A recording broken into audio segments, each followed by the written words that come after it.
प्रेम से बोलिए भगवान विष्णु की जय, माता तुलसी की जय हो। सदा भवानी दाहिने सन्मुख खड़े गणेश, पांच देव मिली रक्षा करहि ब्रह्मा विष्णु महेश। कार्तिक महीने का 11वां अध्याय का कथा करने जा रही हूँ। यह कथा बहुत ही सुंदर है। एक समय जब समुद्र का पुत्र जलंधर अपनी स्त्री वृंदा के सहित असुरों से सम्मानित हो सभा में बैठा था, तभी गुरु शुक्राचार्य जी वहां पहुंचे, जिनके तेज से सब दिशाएं प्रकाशित हो गई। तब गुरु जी को आता देखकर असुरों सहित सागर पुत्र ने उठकर बड़े आदर से उन्हें प्रणाम किया। तेजस्वी गुरु जी ने सबको आशीर्वाद दिया। फिर उनको एक दिव्य आसन पर बैठाकर सब दैत्य भी यथा स्थान पर बैठ गए और सागर पुत्र ने नम्रता से यह प्रश्न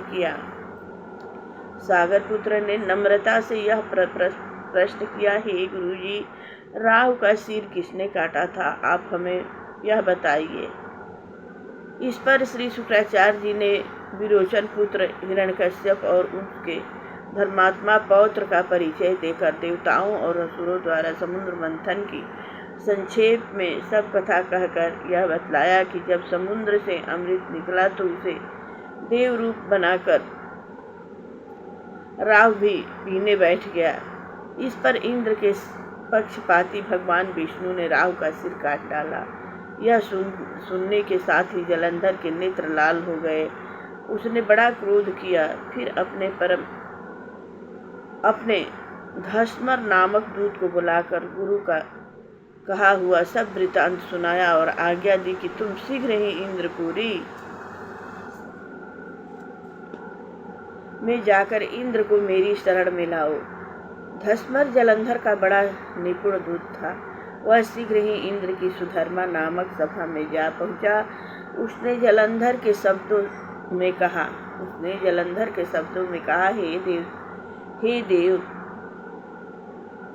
हे देवताधम, तुमने समुद्र को क्यों मथा और मेरे पिता के सब रत्नों को क्यों ले लिया? ऐसा करके तुमने अच्छा नहीं किया। यदि तुम अपना भला चाहते हो तो उन सब रत्नों सहित देवताओं के साथ मेरी शरण में आ, अन्यथा हे सुराधम, मैं सत्य कहता हूँ कि तेरा राज ध्वंस कर दूंगा। इंद्र यह सुनकर बहुत विस्मित हुआ और कहने लगा, पहले सागर ने मेरे भय से सब पर्वतों को अपनी कुशी में क्यों स्थान दिया और मेरे शत्रु दैत्यों की क्यों रक्षा की? इसी कारण से मैंने उसके सब रत्न हरण किए हैं। मैं सत्य कहता हूँ कि मेरा द्रोही सुखी नहीं रह सकता। इंद्र की बात सुनकर वह दूत शीघ्र ही जलंधर के पास आया और सब बातें उसे कह सुनाई, जिन्हें सुनते ही वह दैत्य क्रोध से मारे अपने होठों को काटने लगा और देवताओं को जीतने के लिए उसने उद्योग आरंभ किया। फिर तो सब देवताओं तथा पाताल से करोड़ों दैत्य उसके पास पहुंच गए। शुंभ सेनापतियों को साथ लेकर जलंधर इंद्र से युद्ध करने लगा। शीघ्र ही इंद्र के नंदन वन में अपनी विशाल सेना उतार दी। वीरों की शंख ध्वनि और घोर गर्जन से इंद्रपुरी गूंज उठी। अमरावती छोड़ देवता उनसे युद्ध करने चले। भयानक मार काट हुई। दोनों पक्षों के आचार्य अपने अपने मृतकों को जिलाने लगे। असुरों के आचार्य गुरु शुक्र अपनी मृत संजीवनी विद्या से और देव गुरु बृहस्पति जी द्रोणागिरी से औषधि लाकर मुर्दों को जिलाते रहे। इस पर जलंधर ने अपने गुरु शुक्राचार्य जी से क्रोधित होकर कहा, मेरे हाथ से मरे हुए देवता जी कैसे जाते हैं? जिलाने वाली औषधियाँ तो सब आपके पास ही हैं, फिर यह कैसे संभव है? इस पर श्री शुक्राचार्य जी ने गुरुदेव श्री बृहस्पति जी द्वारा द्रोणागिरी से औषधि लाकर देवताओं के जिलाने की बात कह दी। यह सुनकर जलंधर और भी क्रोधित हो गया। श्री शुक्राचार्य जी ने कहा, क्रोधित क्यों होते हो? यदि शक्ति है तो द्रोणागिरी पर्वत को उखाड़ कर समुद्र में फेंक दो, तब मेरे कथन की सत्यता प्रमाणित हो जाएगी।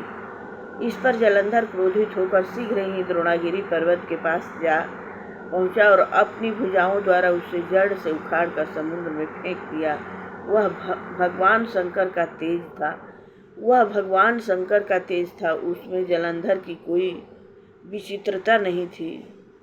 तत्पश्चात यह सागर पुत्र युद्ध भूमि में जाकर बड़े वेग से देवताओं का संहार करने लगा। गुरु बृहस्पति औषधि लेने के लिए द्रोणागिरी पर्वत पर पहुंचे।